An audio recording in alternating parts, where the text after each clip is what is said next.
Od 2 mesiacov do 99 rokov. Také je vekové rozpätie obyvateľov zariadenia Náruč záchrany, ktoré vedie občianske združenie Šanca pre nechcených. Pod jednou strechou by ste totiž v bratislavskej Dúbravke našli aj krízové centrum pre opustené či týrané matky, ale tiež zariadenie pre seniorov odkázaných na pomoc svojho okolia. O zariadení, v ktorom sa stretávajú 3 generácie, sa Soňa Ďarfášová porozprávala najskôr s autorkou celej myšlienky Annou Ghanamovou. Spolu sa pozreli na situáciu matiek, ktoré sú dnes odkázané na krízové centrum a na programy, ktorými týmto ženám pomáhajú. My sme preto stanovili ten pobyt mamičiek na 3 roky, alebo sme pochopili, že za pol roka, rok, čo je taká bežná lehota v útulkoch a v núdzových bývaniach pre takéto opustené matky s deťmi, ona za ten čas nevyrieši žiadnu svoju sociálnu situáciu a už vôbec nefinančnú. Väčšinou sú to napríklad matky so základným vzdelaním, ťažko umiestniteľné na trhu práce. Čiže aj vízia získania základnej obživy pre seba a pre dieťa je vo hviezdách a takmer nepredstaviteľná. Tieto mamičky zväčšia končia v krízových ubytovniach, v sociálnych ubytovniach. My sme sa rozhodli, že radšej pomôžeme menšiemu počtu žien, ale pomôžeme im tak, aby sa dostali z tej situácie natrvalo. A máme na to taký cyklus trojročný, ktorý je zložený z 2 projektov. Jeden je Trvalá náruč, to je vzdelávaco-motivačný projekt, kde prvý rok my vlastne posilníme rodičovské schopnosti tej ženy, keďže ide o dievčatá niektoré z krízových rodín, čiže nefunkčných, potom dievčatá z detských domov, čiže zo žiadnych rodín, čiže buď mali zlý príklad výchovy, alebo nemali žiaden príklad rodinnej výchovy. Ten druhý rok v tom projekte Trvalá náruč sa zameriavame potom na hľadanie toho, čo by chceli v živote robiť, rekvalifikačné kurzy. Našou teda ambíciou je, aby po 3 rokoch takéhoto pobytu odchádzali s trvalým pracovným pomerom, s úžasnou starostlivosťou a výchovou a vzťahu k svojmu dieťaťu. A tretí rok, posledný, sa ešte snažíme im nájsť novú príbuznú. Hovoríme jej Kmotrička. Je to opäť dobrovoľnícky projekt, kde medzi aktívnymi ženami, čiže zamestnanými ženami, hľadáme takú, ktorá vychovala minimálne jedno dieťa, ktorá sa stane vlastne priateľkou tejto ženy, Kmotričkou jej dieťaťa a mentorkou jej života a istým spôsobom novou príbuznou. A keď to zafunguje, čo vlastne ten prvý ročník zafungovalo. Z 5 kmotričiek máme funkčné 4 a sú fantastické.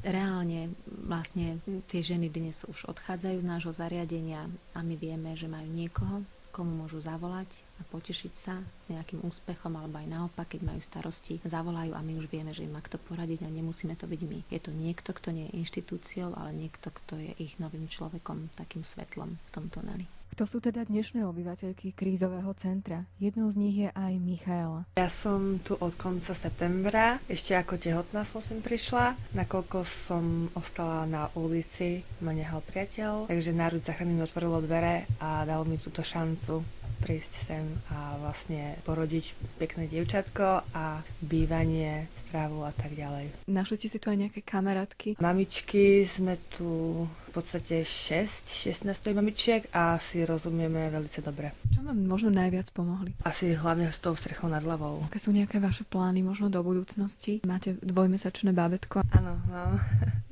Takže moje plány raz mať aj vlastnú strechu nad hlavou a dúfam, že raz to bude. Volám sa Maria Goldiňaková, bývam tu ako mamička a pracujem tu na zariadení ako opatrovateľka. Bývam už 4 rokov a pracujem 3. Táto práca ma veľmi teší, som spokojná, veľmi rada pracujem s takými klientami. Oni sú milí, vďační, pozorní. Takáto práca je naozaj obdivuhodná, ktorú robíte, že takto pomáhate tým starším ľuďom, ale na vašom príbehu je zaujímavé to, že vy ste sa sem kedysi dostali aj ako mamička. Zo Žiliny som prišla do Bratislavy a hlavne ohľadom bývania aj práce.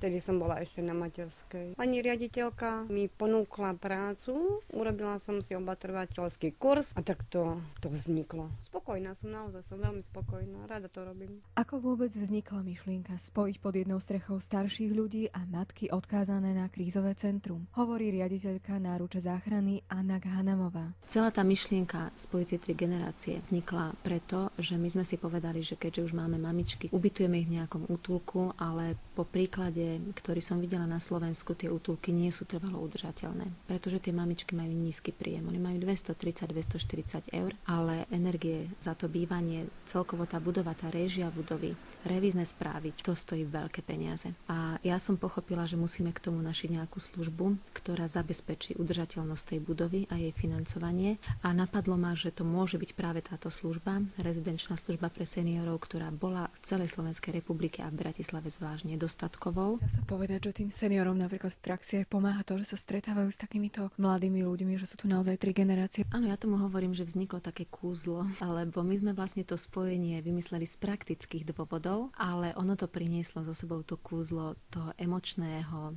podporného dôvodu, ktoré nám tu vzniklo, že seniori sú očarení a sú veľmi radi, že tu majú deti, lebo prítomnosť detí im rozsvietí oči a naozaj majú taký pocit, že je to vyváženejšie, že nie len ich priatelia, ktorí tu zomrú, odchádzajú, ale že na druhej strane tej budovy vzniká život a vidia bábätka. Oni sú s tými deťmi v kontakte na pravidelných komunitných akciách, ale potom aj najmä jar, leto, jeseň v záhrade, v spoločenských priestoroch. Po pesničke sa pozrieme aj na pomoc starším ľuďom.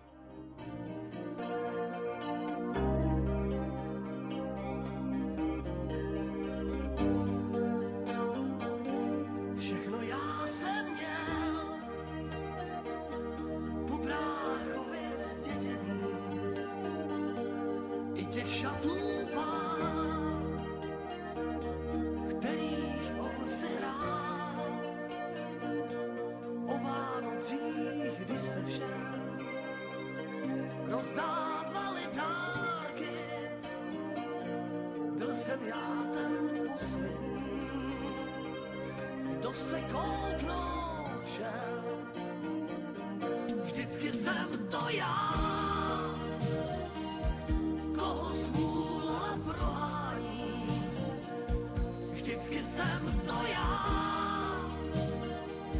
kdo to chápat má.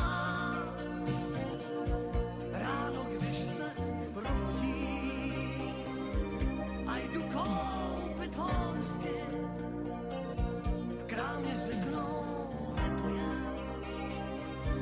já jdu s prázdnou dál. Vždycky jsem to já, koho smůla prohání. Vždycky jsem to já, kdo to chápat má. Jen tak dílku, když jdu ven, vždycky přijde bouřka, když náhodou deštník má, slunce svítívá.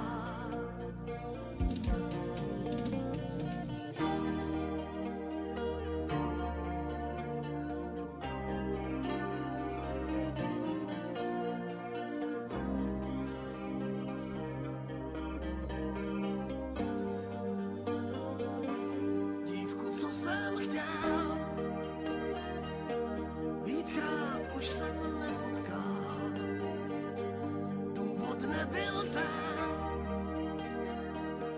že bych trému měl na schůzku, když já jsem šel. Jízdní řád jsem měnil, autobusy, kam jsem chtěl, prý už nejezdí. Vždycky jsem to já, smůla prohání. Vždycky jsem to já, kdo to chápat má. I když lásku naláká a vyrazíme spolu, nikde nic se nekoná. Zavírací den, vždycky jsem to já, koho smůla prohání. Vždycky jsem